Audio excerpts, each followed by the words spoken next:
This is the second facility, right? You had Yes, another place. This is actually a picture that Deb had put up of the original brewery. This is equipment that we had bought from the foreclosure auction. So that's from Appleton. From Appleton. So it was old dairy tanks and one typical craft brewery fermenter. So this is after we moved it into the warehouse. This was 93 when we were just kind of moving in and starting. I mean, when you look back, this is 1993. I mean, it's 25 years as of this taping. Yeah. Does that feel like a lifetime ago? Yeah. Yeah. Yeah. Because But you've come a you know, long like way. everybody, it feels like yesterday, but it also feels like a lifetime. Yeah, I dig it.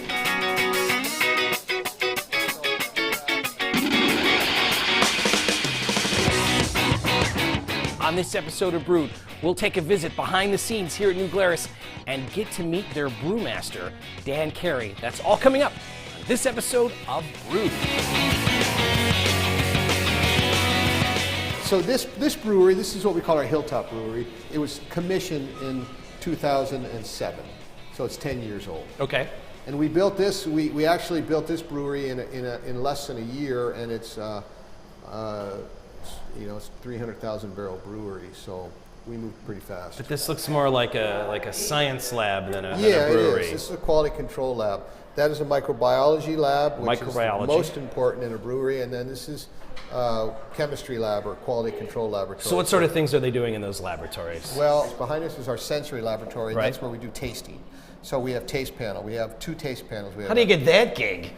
It's not as easy as it sounds. We have our expert panel, right. And these are people in the brewery who are identified as what are called super tasters. So they have the ability to get off flavors, or or positive flavors. Or it's like people with really good hearing. Right. So their taste and their ability to smell are very strong. Is it something you're born with? Or? Yeah, very much so. So you just can't get that job. No, you have to be. Well, number one, you have to be interested in it. But if you're a super I'm taster, interested. Okay. Oh, well, I'm that's the very first step. interested. And then you have to have time. Okay, And I got then none you but have to time. have the ability. So you run through testing to see if you're sensitive to all of the characteristics of beer. Dan, I'm a young man and I'm willing to learn. I'm not young, but I am willing to learn. And by learn, I mean drink New Glarus beer. I can tell sarcasm when That's not, how dare you? So 3 labs, sensory lab, micro lab, and quality assurance. Control, quality assurance. Excellent. And so it's basic, simple chemistry. Things like beer foam, beer bitterness. We measure some of the compounds that you would find in beer, some of the marker compounds. And we have actually more lab techs than we do salespeople, which is very unique. No kidding. Yeah, I would say we have 6 lab technicians and we have 5 salespeople. Usually a lab is something it feels like that breweries have because it's important to have, and they staff it because it's important to staff. But you have more people working in labs than on the street selling your beer. Very much so. That's crazy. And that goes back to what I said about making good beer. If you try to make good beer, then everything else follows. Sells itself. You know? Well, yeah, I think Yes that and no. would be arrogant to say, but I think it's more important that you spend it on making good beer because, frankly, people want to make their own decision. Modern customers don't really need to be schmoozed. They don't need to be advertised to. Let me taste the beer and I'll tell you. Right. And that's good. That's the way it is. Right on.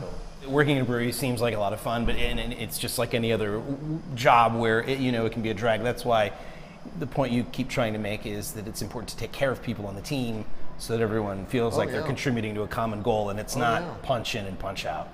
Yeah, very much so. Sample a bunch of beers. Well, anything that's manufactured appears to me, although I'm a scientist, but it appears to me that anything that's manufactured that's made by human hands carries the echo, the energy of the people who made it. And I think that's clear when you buy a car that's made by people who care. It's going to have a different feel and a different longevity than a car that's built by people that don't really care. People that are punching a time clock. And I read the bio on you that you were from San Francisco. I believed it to be true, but now more than ever. When you work on something, there's an echo. Yeah, that's right. That's. Well, my father. Is the word groovy? Is that the word I'm looking for? That's far out. Far out. Far out.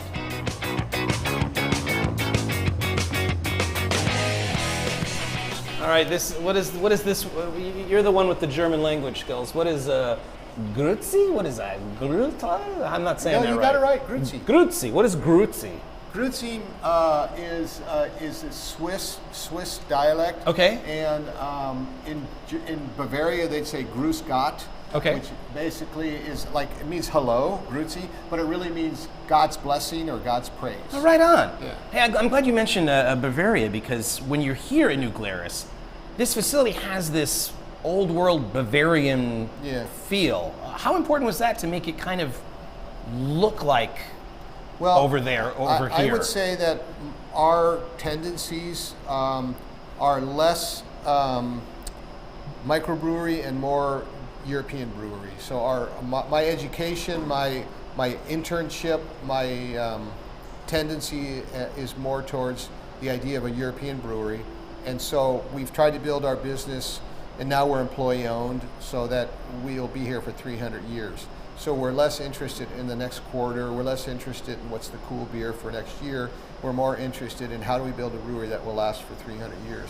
I almost wonder if what you're talking about, the echo, do you think the space that the beer is made in?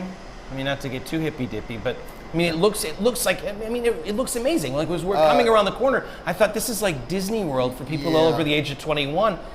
That's not a coincidence that you put all that time and I imagine some capital into making it look as cool as it does. Most of the breweries we go to make really good beer, but they're just boxes, or they're old industrial spaces that have been repurposed. Well, that's a really good point.